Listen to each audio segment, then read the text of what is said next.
Yun, pag-usapan natin Saint Benedict, bahagi natin yung pambala ng Saint Benedict tsaka yung panalangin ng Saint Benedict, bahagi natin dito sa ating channel. Para makatulong po sa inyo, yung pambala ng Saint Benedict tsaka yung mga dasal po ng Saint Benedict, ibabahagi natin. Ito na, pag-usapan natin. Tara, let's go! What's up mga kagimat? Na ito na naman ninyong kagimat, si Heping Agimat na mahilig sa agimat. Pero wala namang agimat. Nasa puso ang tunay na agimat.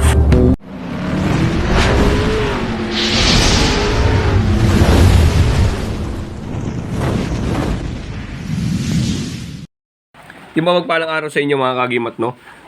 Babahagi natin yung ibang kasaysayan tsaka ibang sa bala tsaka ibang gamit ng Saint Benedict na may makatulong sa inyo. Sa aral po ni Saint Benedict, marami kasi mga lumabas na aral po. May kasi aral na si Saint Benedict ay hari ng mangkukulam. Dinedbol niya lahat ng mangkukulam kaya siya naging hari. Tapos may history din po ng talagang reyna ng mangkukulam may asawa niya, siya manggagamot. At dinedbol niya yung asawa niya, kaya po siya yung naging hari ng meron pong Saint Benedict din, sabi nga nila ay sa simbahan, no? Meron Saint Benedict sa kuweba, no? Marami kasing mga lumabas na bang aral, pero kayo tuklasin nyo rin kaagimat, no? Kasi wala din maka-perfect talaga kung sino talaga ang nagsasabi talaga ng katotohanan dyan.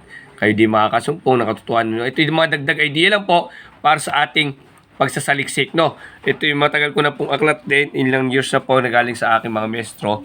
Kaya babahagi ko sa inyo ang ating, ito po yung niya, binigahagi sa atin, no? Binahagi po sa atin to ating kaibigan, ating mentor, no? Ito yung aklat namin ginamit. Screenshot nyo na lang kagimat, no? Andito kasi yung kasaysayan ni San Benito, tsaka po yung mga uri ng medalya. Kagaya ng proseso natin, kagimat, screenshot nyo lang, tapos paprint nyo lang. Yan, kung medyo na kayo, angat ko na konti.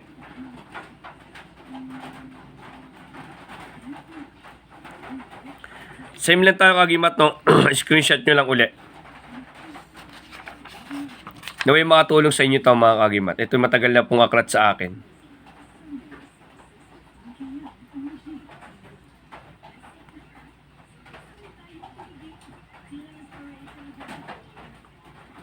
Pag nag-edit, hindi tayo masyado marunong sa edit, kaya pinapa-screenshot ko na. Ito yung matagal na naman natin ginagawa itong mga screenshot na ganito, mga kagimat, no? Pag yan po, dinala nyo po sa mga nag-edit po ng computer, sa computer po, ma-edit po nila mas maganda, pakita nyo yung screenshot, no? Through Bluetooth nyo po siya isend para po mas maganda po, no? Ayan po, nabi makatulong po sa inyo.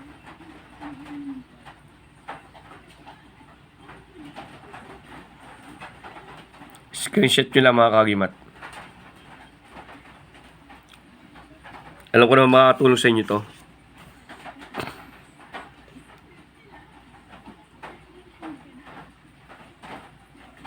Alam nyo na marami na tayo na bahagian din na tulungan natin sa mundo ng spiritual. Yun.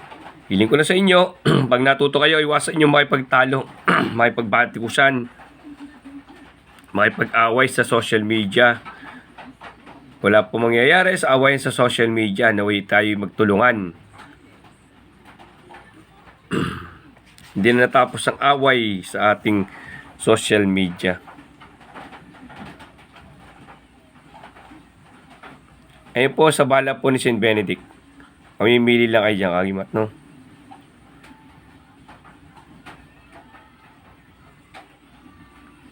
Naway makatulong sa inyo, konting aral lang yung kagimat, si Heping Agimat na mahilig sa agimat, pero wala namang agimat. Maraming salamat at God bless sa inyo lahat.